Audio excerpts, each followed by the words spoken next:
হাজি মৌলানা রোজা রাখলাম, রোজা কি দিয়ে ইফতার করব? রোজা কি দিয়ে ইফতার করতে হবে? ভাই আমার, আল্লাহ রাসূল সাল্লাল্লাহু আলাইহি ওয়াসাল্লামের হাদিস, যখন আপনি রোজা ইফতার করতে বসবেন 5 মিনিট 10 মিনিট আগে রোজা ইফতার করতে বসেন। 5 মিনিট 10 মিনিট আগে রোজা ইফতার করতে বসেন। কেন? দয়ার নবী বলেছেন, আপনি যখন 5 মিনিট 10 মিনিট আগে রোজা ইফতার করতে বসবেন, সামনে আপনার থালা আছে, সামনে আপনার খাবার আছে, আপনি বারবার ঘড়ির দিকে দেখেন, আর একবার করে খানার দিকে আপনি দেখেন, এই যে 5 মিনিট আছে, আর 4 মিনিট আছে, আর 3 মিনিট আছে, আর 2 মিনিট আছে, আর 30 সেকেন্ড আছে। বন্ধুরে, ওই টাইমে ও সময়তে আল্লাহ রাব্বুল আলামিন খুশি হন। আল্লাহ রাব্বুল আলামিন ফেরেশতাকে বলেন, ও ফেরেশতার জামাত, ফেরেশতার দল, আমার বান্দারাকে দেখো, হাতিনা গ্রামের বান্দাকে দেখো রে, পূর্ণিয়া এলাকার বান্দারাকে দেখো, ওই আমার বান্দিরাকে দেখো, বারবার ঘড়ির দিকে দেখে, বারবার টাইমের দিকে দেখে, আর একবার করে দানার দিকে আছে। আপনার সামনে শরবত রাখা আছে, জুস রাখা আছে, কলেজা এমন ভাবে শুকিয়ে গেছে, মনে হয় এক্ষুনি পান করব, কিন্তু আপনি সবর করে আছেন। এই যে টাইমের আগে রোজা খুললে রোজা কিন্তু হবে না, টাইম হবে তাইলে আমি ইফতার করব। ওই সময় আল্লাহ রাব্বুল আলামিন ফেরেশতাকে বলেন, ফেরেশতা রে, গাওয়া থাকরে ফেরেশতা, তোরা সাক্ষ্য থাকরে ফেরেশতা, এই আমার বান্দাকে দেখো কত সবর করে আছে, এই আমার বান্দাকে দেখো কত সবর করে আছে। আমি আল্লাহ রাব্বুল আলামিন তার জীবনের গুনাহকে আমি আল্লাহ মাফ করে দিলাম। 1 নম্বর ফজিলত। 2 নম্বর ফজিলত রে বন্ধু, ওই টাইমে যদি আল্লাহর কাছে যা আপনি দোয়া করবেন, যা আল্লাহর কাছে যা জিনিস চাইবেন, আল্লাহ রাব্বুল আলামিন ওই সময়তে আপনার দোয়া কবুল করবেন। আল্লাহ রাব্বুল আলামিন ওই সময়তে আপনার ঠোঁটের দিকে তাকিয়ে থাকে, ওই সময়তে আল্লাহ রাব্বুল আলামিন আপনার মুখের দিকে তাকিয়ে থাকে। আল্লাহ রাব্বুল আলামিন ফেরেশতাকে বলেন, ফেরেশতা রে, এই আমার এক বান্দাটা, এই আমার বান্দিটা, এই আমার হালেমা জায়েদা খালেদা বান্দি, আব্দুল্লাহ আব্দুর রহমান আব্দুল সাত্তার বান্দাটা এই সারাদিন রোজা রাখলো, আর সারাদিন রোজা রাখার পর সন্ধ্যাবেলাতে ইফতারি করার জন্য বসেছে।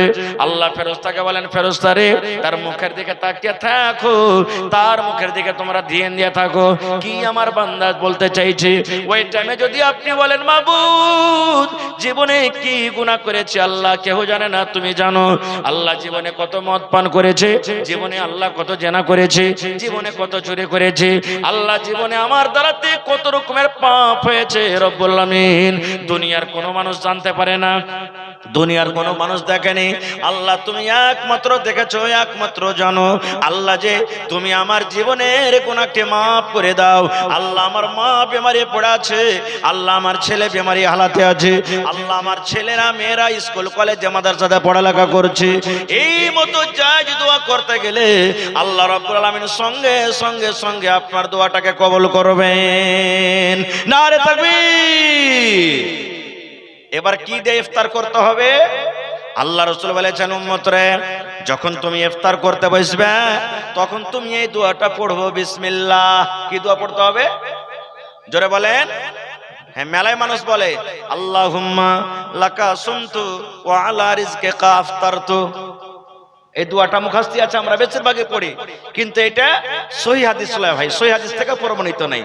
আপনাকে কি দোয়া পড়তে হবে? বিসমিল্লাহ বলে আপনাকে ইফতার করতে হবে। এ আমার মায়েরা খালারা, শুধু বিসমিল্লাহ পড়বেন। এবার যখন বিসমিল্লাহ বলে আপনি খেলেন, কি খাবেন?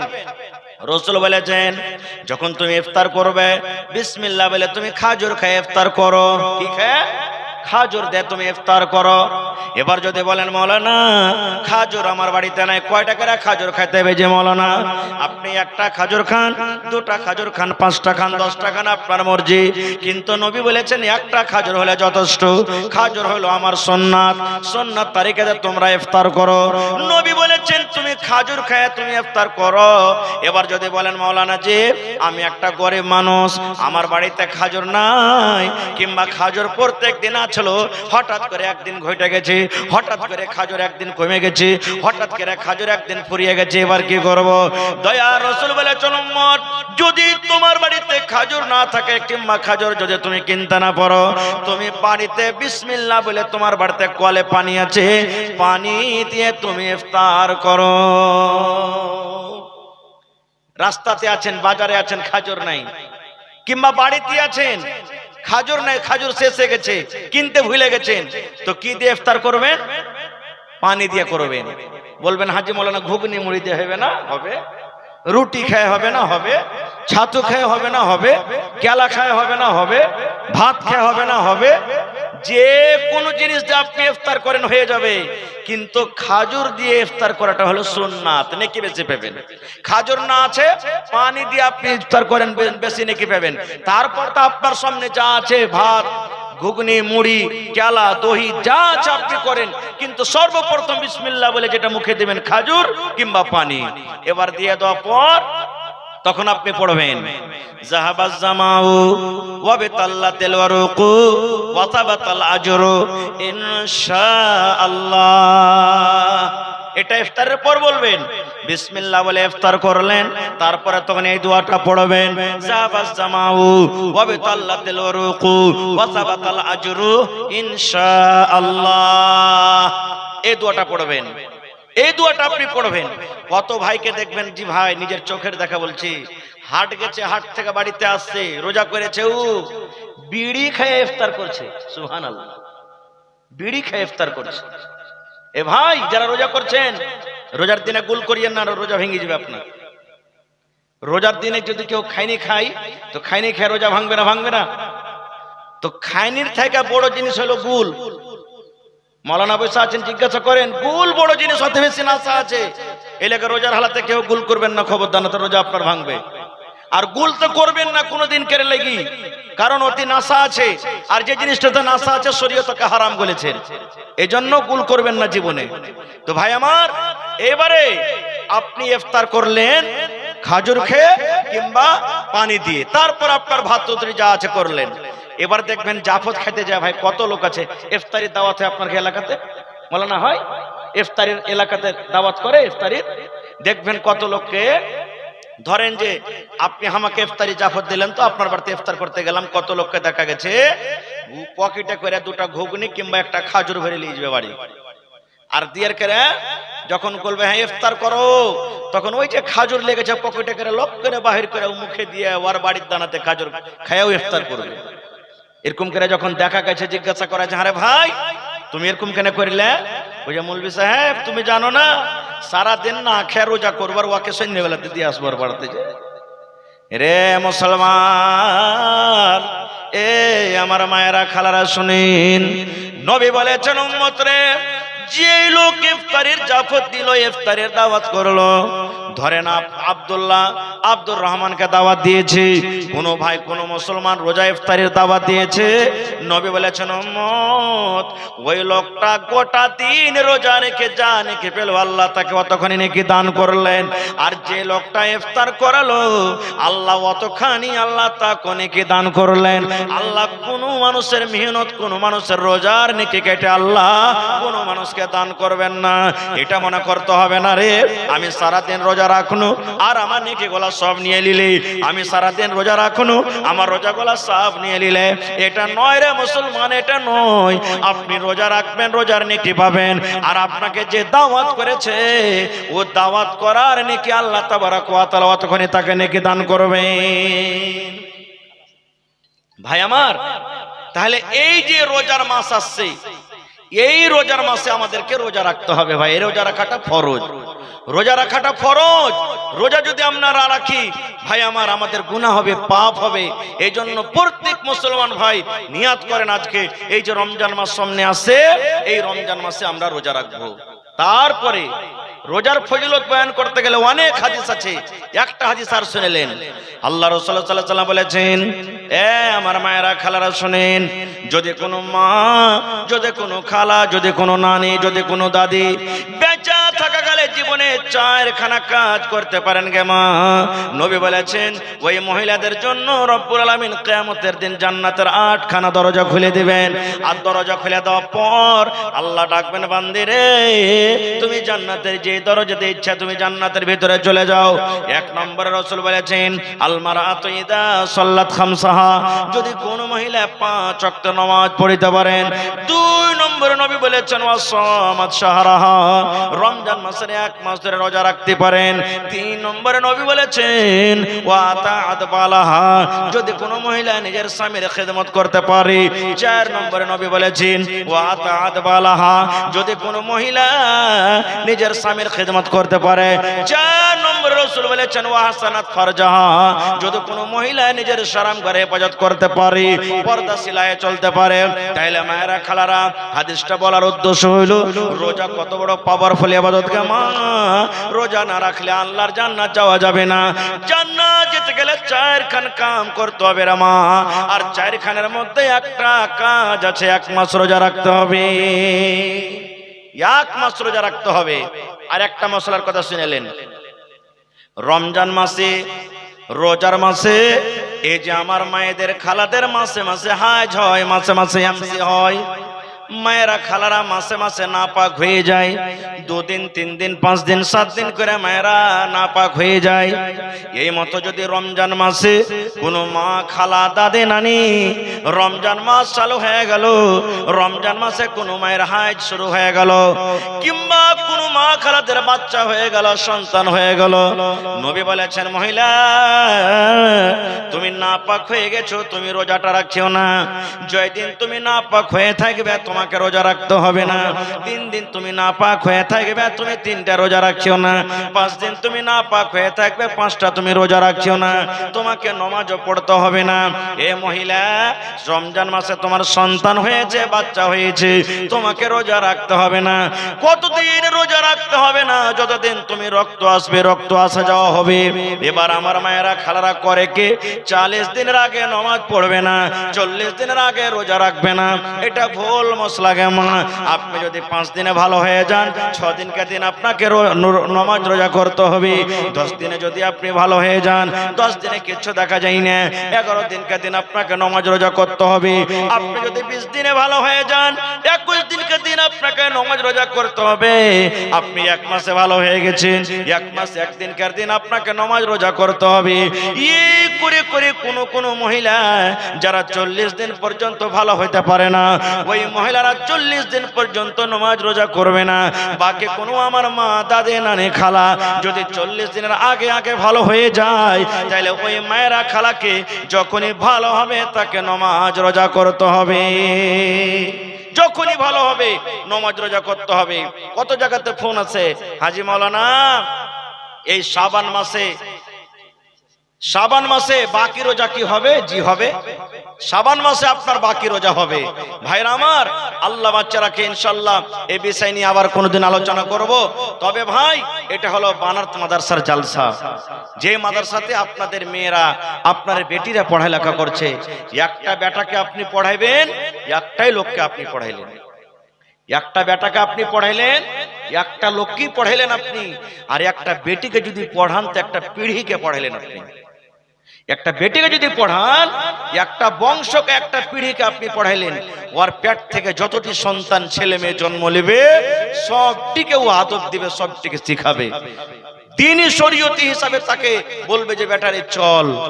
এজন্য মেয়েদের পড়ালেখা খুবই দরকার ভাই। কত মানুষ বলে বেটি রেখে পড়িয়ে লেখে কি করবি বে, এরা তো বিয়ে শাদী হয়ে যায়, লোকের বাড়িতে ছাগল কি বলছেন ঘোঁটা গড়াইবে, নুন্দা গড়াইবে, ছাই তুলবে, বাড়ি ঘর ছেড়ে দিবে, বেটি রেখে ফের কে পড়াই? এটা ভুল ভাই, এটা ভুল। এজন্য মাশাআল্লাহ দেখা দেখা লাগছে নাকি? হ্যাঁ, ভালো আছে তো তাফাজুল ভাই নাকি? তো 1000 কে দিলেন ভাই, 1000 ইটের দাম দেন না আপনি, 1000 ইট গালা দেন। হ্যাঁ, সমাদসরা তো কমসে কম 500 ইটও দেন আল্লাহর রাস্তে। ইনশাআল্লাহ আপনাকে পুরো আশা ভরসা, আমি জানছি। আর 1 দেন কমসে কম। জি, আধ খেড়ে যে হয়ে গেল। হ্যাঁ, তো ভাই আমার, তো আমি 10,000 ইটের আপনাদের কাছে আবদার করেছি ভাই, যার মধ্যে 2000 ইট পাওয়া গেছে আমার ইউসুফ ভাই দান করেছেন, আর আমার তাফাজ্জুল হক ভাই 1500 টাকা দান করলেন, মাশাআল্লাহ। তো ভাই এই মাদ্রাসার জন্য আল্লাহ রাসূলের হাদিস আছে, ইজা মাতাল ইনসান, মানুষ যখন মরে যায় সমস্ত আমল তার বন্ধ করে দেওয়া হয়, ইল্লা মিন সালাসাতিন, 3টা জিনিস ছাড়া। আপনি যেদিন মরে যাবেন, এই বেটির কাছে পড়িয়ে দিয়েছেন না, এই বেটিরা কোরআন পড়ছে, হাদিস পড়ছে, দ্বীনের কথা পড়ছে, এই বেটিরা যখন দোয়া করবে, রব্বুল আলামিন মা কবরে চলে গেছেন, বাপ কবরে চলে গেছেন, দাদু দাদে কবরে চলে গেছেন। আল্লাহ জি জানি না তারা জীবনে কি নেকি করেছে, কি গুনাহ করেছে, আল্লাহ তুমি জানো। আল্লাহ আমি তার মেয়ে হয়ে, তার সন্তান হয়ে আমি দোয়া করে রব্বুল আলামিন আমার মা বাবার কবরে তুমি জান্নাতের বিছানা দিয়ে দাও। আল্লাহ মা বাবার কবরকে নূর দিয়ে মনোয়ার করে দাও। এই মতো যখন আপনার জন্য আপনার ছেলে মেয়েরা দোয়া করবে রে বন্ধু, আল্লাহ রাব্বুল আলামিন ডাইরেক্ট অনলাইন আপনার কবরে নেকি গলা পৌঁছে দেবেন। এত নেকি, এত নেকি, সুবহানাল্লাহ। আপনার কবরের ভিতরে দরজা উঁচা করা হবে। আপনি বলবেন আল্লাহ কি কারণে আমার মার্তবা, আমার দরজাকে উঁচা করা হয়েছে, আমি তো কোনো আমল করিনি। আল্লাহ বলবেন বান্দারে, দুনিয়াতে তোর বেটা বেটিরা তোর জন্য দোয়া করছে, দান করছে, এই জন্য দেখ তোর দরজাকে, মার্তবাকে আমি আল্লাহ উঁচা করছি। তো ভাইরা আমার, 3 নম্বরে দেখি কোন আল্লাহর বান্দা আছেন 1000 ইট কিংবা 1 গাড়ু বালি কিংবা 100 সেফটি গিট্টি কিংবা 1 কুইন্টাল রড আর 50টা বোরা সিমেন্টের আবদার করেছি। যারা দিয়েছেন তাও, না দিয়েছেন তাও, ছোট বড়, মা খালা দাদি নানি অনেক আছেন এখানে। দেখি প্রথম নম্বরে কোন আল্লাহর বান্দা আছেন 2 বস্তা, 1 বস্তা, 5 বস্তা, 10 বস্তা করে সিমেন্ট দান করবেন। আর 8000 ইটের আবদার আছে এখনো। দেখি কোন আল্লাহর বান্দা আছেন যে মাওলানা আমি 1000 ইট দান করব, মার জন্য বাবার জন্য আমি 2000 ইট দান করব, 500 ইট দান করব কিংবা 1 গাড়ি বালু দান করব। তো ভাই একটু আসেন তো আল্লাহর রাস্তে দেখি। মাশাআল্লাহ, জাযাকাল্লাহ, রব্বানা আতিনা ফিদ দুনিয়া। মাশাআল্লাহ, এরা পড়ালেখা করছে নাকি? কি নাম হলো? আয়েশা খাতুন, এই মাদ্রাসার ছাত্রী। জি, জাকির হোসেনের মেয়ে আয়েশা খাতুন এই মাদ্রাসাতে পড়ালেখা করছে। আর একটা খুশির কথা যে গ্রামের মেয়েরা পড়িছে, আর ওই গ্রামের মেয়েদের মধ্যে 50 থেকে ওপর আমার বোনেরা বেটিরা মাদ্রাসাতে থাকছে, পড়ালেখা করছে। আপনারা জানতে পারছেন ভাই এই মাদ্রাসাতে কত খরচা হতে পারে। আমি আপনি একটা বেটিকে স্কুলে পড়াবো 3000, 4000, 5000 টাকা মাস আমাদেরকে লাগছে। সুবহানাল্লাহ। আর এই মাদ্রাসাতে আমার বেটিরা বোনেরা যে পড়ালেখা করছে, তারা কত ভাই, তার পিছে খরচা আছে, লাইন খরচা আছে, টেবিল লাগবে, কুরসি লাগবে, ঘর লাগবে, টিচারকে বেতন লাগবে, মেলা এরকম খরচা আছে ভাই। এই জন্য আপনারা একটু আল্লাহর রাস্তে আগিয়ে আসেন, আর যতদূর যার সম্ভব একটু আসেন তো ভাই। 50 বোরা সিমেন্ট আমি আবদার করেছি, 1 বোরা, 2 বোরা, 5 বোরা, 10 বোরা করে। দেখে বিসমিল্লাহ করেন তো কোন আল্লাহর বান্দা আছেন। আমি 1 বোরা দিলাম, কি 2 বোরা দিলাম, কি 5 বোরা দিলাম। আমি জানি এই হাতিয়া দিয়াটা একটা এমন গ্রাম, যদি ইচ্ছা করে প্রত্যেক বছরে বছরে 5 খান 10 খান টাকা রুম এমনি বানাইতে পারবে তারা, কোন গ্রামের সাহায্যের দরকার হবে না গো, এরকম একটা এটা গ্রাম। তো ভাই আমার একটু আসেন, আপনাদের চারিদিকে নাম আছে, বিভিন্ন জায়গাতে আপনাদের নাম করা হয়। তো আমি ওই সমস্ত ভাইরাকে বলবো যারা রাস্তাতে, বাজারে কিংবা বাড়িতে আছেন কিংবা এখানে আছেন, একটু মেহেরবানি করে আসেন। মাশাআল্লাহ, জাযাকাল্লাহ। আল্লাহ আমার ইউসুফ আলী ভাই 2000 ইট দান করলেন। আল্লাহ ভাইয়ের দানকে তুমি কবুল করে নাও, মনের আশাকে আল্লাহ পুরা করে দাও, রোজে রোজগারে আল্লাহ বরকত দাও, কামাই থামাইতে আল্লাহ বরকত দাও, দুনিয়ার বেজাল দুনিয়ার ফিতনা থেকে আল্লাহ বাঁচিয়ে রাখো, যতদিন দুনিয়াতে বাঁচাবে ঈমানের হালাত রাখো, নেককার করে রাখো, দিনদার করে রাখো। আল্লাহ আত্মীয় স্বজন যারা কবরে চলে গেছেন, জানি না রে মওলা তারা কবরে কি হালাতে আছে, আল্লাহ তাদের কবরে জান্নাতের বিছানা দিয়ে দাও। আল্লাহ তাদেরকে কবরকে তুমি নূর দিয়ে মনোয়ার করে দাও। আল্লাহ তাফাজল ভাই আমার এখানে তাই এলো 1500 টাকা আল্লাহ হাজিরি করিল। ও গো আল্লাহ দয়াময়, এ দানির দান, দান তার কবুল করো তুমি সুবহান, পূরণ করো আল্লাহ তার মনের আরমান। ও গো আল্লাহ দয়াময়, তুমি কাদের গুণী, ভবিষ্যতে পিলাইও নবীর হাতের পানি। আয়েশা নামে দেখো বান্দি যে তোমার 100 টাকা দিল জলসার মাঝার। ও গো আল্লাহ দয়াময়, আয়েশার দান, দান তার কবুল করো তুমি সুবহান, পূরণ করো আল্লাহ তার মনের আরমান। আমিন আমিন আল্লাহ, আমিন আমিন, দোয়া আমাদের কবুল করো রব্বুল আলামিন, আমিন। একজন আমার খালা একটা কাঁসার বদনা আর একটা গলার হার দিয়ে ফেলছে, সুবহানাল্লাহ। এই গোটপুর জিয়াগাছিতে জালসা করলাম ভাই, আমার মনে হয় 1.5-2 লাখ টাকার খালি শুধু জেওয়ার পড়েছে। নাকের কানের সোনার আপনার বিভিন্ন রকমের দান এসেছে, পায়াল, সুবহানাল্লাহ, কি আপনাকে বলবো। ছাগলের একটা আবদার করলাম শেষের বেলাতে, একটা আমার একজন খালাজান ছাগলও দান করেছে। তো আজকে এই হাতিনে গ্রামে কোনো আমার মা খালা দাদি নানি নাই, মাদ্রাসার জন্য একটা ছাগল দান করবে, বকরি পাঁটটি হোক কিংবা খাসি হোক। দেখি কোন আল্লাহর বান্দি এমন আছেন। মা খালারাকে বলবো, এ আমার মায়েরা, আল্লাহ আপনাকে ভালো রেখেছেন, আপনাদেরই মেয়েরা পড়ালেখা করছে, আপনাদের পড়ার কত খুশির ব্যবস্থা করেছে, সুন্দর ব্যবস্থা। আপনাদের মেয়েরাকে দূরে যেতে হবে না পড়ালেখা করতে, গ্রামে পড়বে, কত সুন্দর ব্যবস্থা করা হয়েছে। তো আপনারা একটু 1 বড়া 2 বড়া 3 বড়া করে একটু ছেলে মেয়ের হাত দিয়ে সিমেন্ট গালা একটু দিয়ে পাঠান তো দেখি।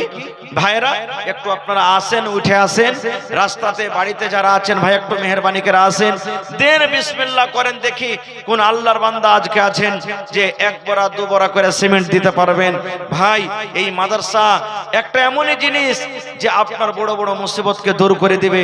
দান একটা এমনই জিনিস, বড় বড় পাহাড়, বড় বড় মুসিবত পেরেশানিকে আল্লাহ তাবারাক ওয়া তাআলা দূর করে দিবেন। এই জন্য ভাই পিছে থাকিয়েন না, আল্লাহর রাস্তে আপনারা একটু আসেন। বেশি না পারবেন 500 1000 200 400 এই করে করে করে আপনারা দেন। মানুষ বলে বন্দে বন্দে বন্দে তালাব ভরে, এক ফোঁটা করে মেঘ হলে বোঝা যায় না, এক জায়গাতে যদি হয় একটা সমুদ্র হয়ে যাবে। এই মতো এত বড়টা একটা গ্রাম যদি 200 400 500 1000 করে দেন তাহলে লাখ 2 লাখ টাকা চাঁদা হবে, এত বড় গ্রাম।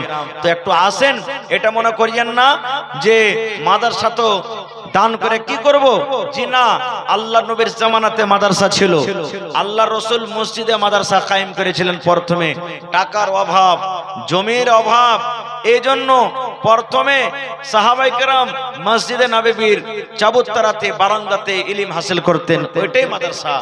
এবার যখন টাকা পয়সা হলো, আস্তে আস্তে আস্তে মসজিদও বড় হলো, তারপর জোরে মাদ্রাসা করা হলো। আজকে যেই মাদ্রাসার নাম সুবহানাল্লাহ মদিনা ইউনিভার্সিটি বানা হয়েছে, মদিনা ইউনিভার্সিটি, যেখানে গোটা দুনিয়ার মাদিনীরা পড়ালেখা করে মাদিনীর টাইটেল নিয়ে ওখান থেকে আসে। এটাকে আপনি মনে করিয়েন না যে এটা টিনের ঘর, আলবেস্টারের ঘর, ছোট বানাত। মানুষ এক